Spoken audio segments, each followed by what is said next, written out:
Assalamualaikum warahmatullahi wabarakatuh. Selamat pagi anak-anak. Jumpa lagi dalam belajar online dengan Ibu Eni Yusnita. Kali ini kalian masih belajar mengenai distribusi probabilitas. Ya, distribusi probabilitas itu dibagi menjadi dua bagian. Yang pertama yaitu diskrit atau distribusi binom yang sudah kalian pelajari pada pertemuan pertama, dan yang akan dipelajari ini masih berlanjut ya untuk distribusi binomial. Nanti Ibu Eni akan berikan contoh soal dan pembahasannya. Kemudian setelah ini selesai, untuk pertemuan berikutnya kalian akan belajar tentang kontinu atau distribusi normal.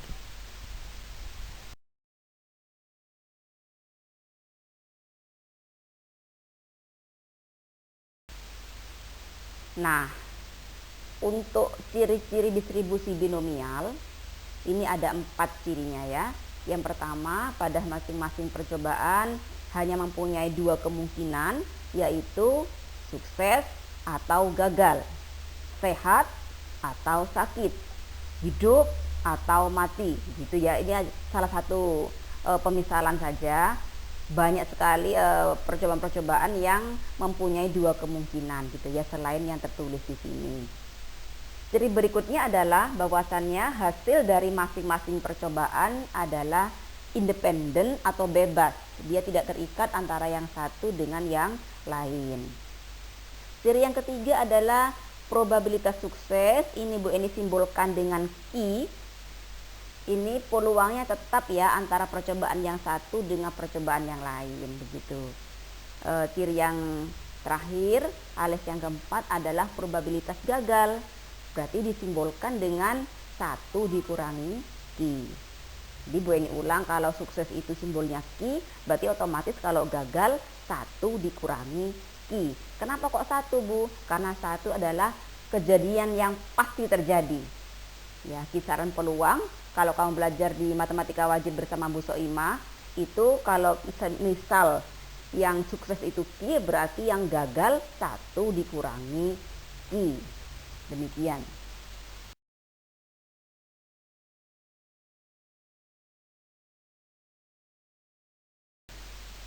Sekarang menginjak ke rumus dari distribusi binomial, yaitu probabilitas X sama dengan R sama dengan kombinasi NR dikali dengan I pangkat R dikali dengan 1 dikurangi I pangkat N dikurangi R.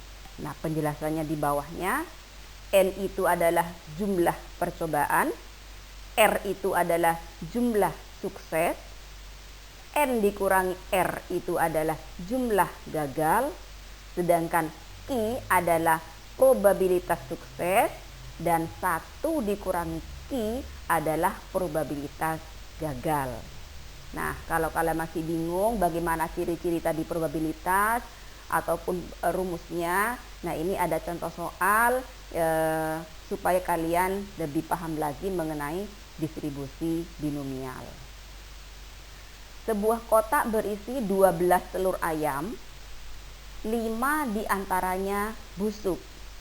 Jika Hana membeli 5 telur secara acak dan X menyatakan banyak telur busuk yang dibeli Hana, maka peluang terambilnya 2 telur busuk adalah, masih mengenai telur busuk pada pertemuan pertama kemarin ya, tapi cara menyelesaikannya bukan lagi dengan kombinasi. Kita menggunakan cara yang lebih universal, yaitu cara teorema Bernoulli atau distribusi binom.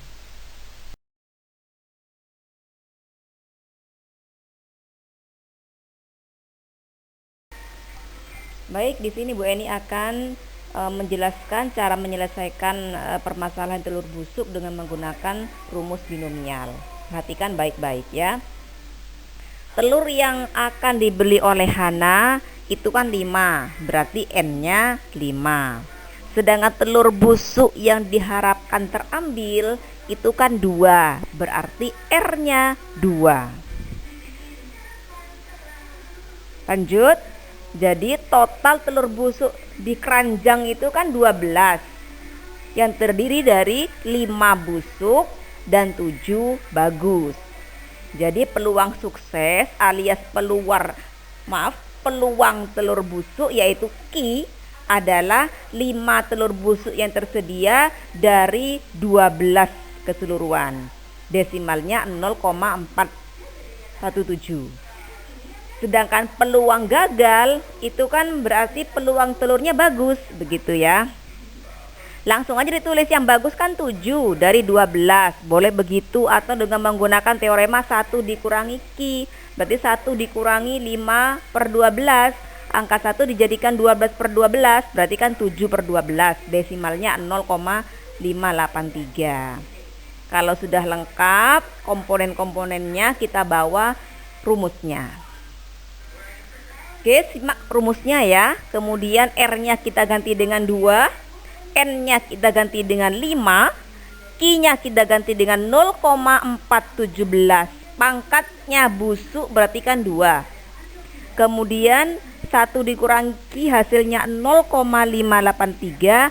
Otomatis kalau 2 busuk kan 5 total yang mau dibeli Hana. Berarti 2 mau ke 5 kan kurang 3.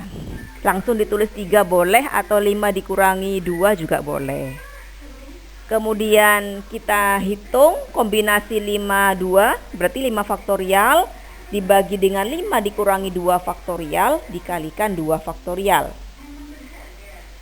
Dikalikan dengan hasil perpangkatan dari masing-masing peluang tersebut ya. Hasil akhirnya adalah 0,345. Nah, demikian anak-anak untuk terambilnya 2 telur busuk. Paham ya? Kalian biasakan dengan menggunakan rumus binomial. Oke, soal berikutnya.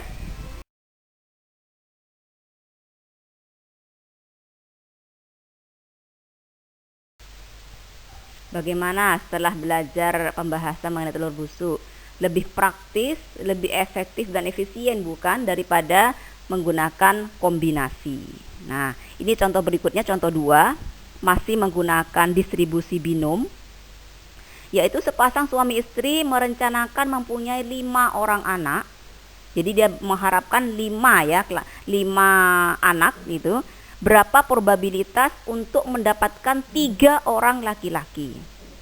Sama caranya dengan tadi. Yang akan direncanakan atau yang direncanakan lahir gitu ya, 5, entah mau perempuan mau laki, ruang sampelnya 5. Anak yang diharapkan adalah laki-laki. Yang diharapkan laki-lakinya sebanyak 3, berarti R-nya 3. Kita sekarang menuju ke peluang sukses. Peluang suksesnya adalah lahirnya anak laki-laki. Kalau lahir itu kan kalau nggak perempuan kan laki, berarti ada 2 kemungkinan kan. Berarti lakinya 1 dari 2 kemungkinan, berarti 1/2 atau 0,5. Gagalnya otomatis 1 dikurangi Q. Q-nya kan 0,5. 1 dikurangi 0,5 tetap ya 0,5 atau 1/2. Nah, sekarang kita menuju ke rumusnya. PX sama dengan 3 karena R-nya kan 3. Harapan laki-lakinya yang lahir kan 3. Berarti kombinasi C 5,3, Q-nya 0,5. Pangkat pengharapan laki-laki adalah 3. Kemudian yang gagal 0,5 juga. Pangkat yang perempuan adalah 2. Kan total harus 5 kelahiran ya. Kalau laki-lakinya sudah pengharapannya 3 berarti sisanya kan tinggal 2 gitu. Kita menggunakan kombinasi 5 faktorial dibagi 5 dikurangi 3 faktorial dikali 3 faktorial dikalikan dengan hasil perempakatannya masing-masing. Hasil akhirnya adalah 0,0625. Maka probabilitas untuk mendapatkan 3 orang laki-laki adalah 0,0625. Nah, bagaimana cara dengan menggunakan teorema Bernoulli? Lebih praktis bukan daripada kita menggunakan kombinasi. Nah, untuk soal berikutnya, untuk tugas yang akan kalian kerjakan ini, kalian menggunakan teorema Bernoulli seperti yang dicontohkan sekarang ya. Oke. Selamat belajar anak-anak. Gue ini akhiri. Wassalamualaikum warahmatullahi wabarakatuh.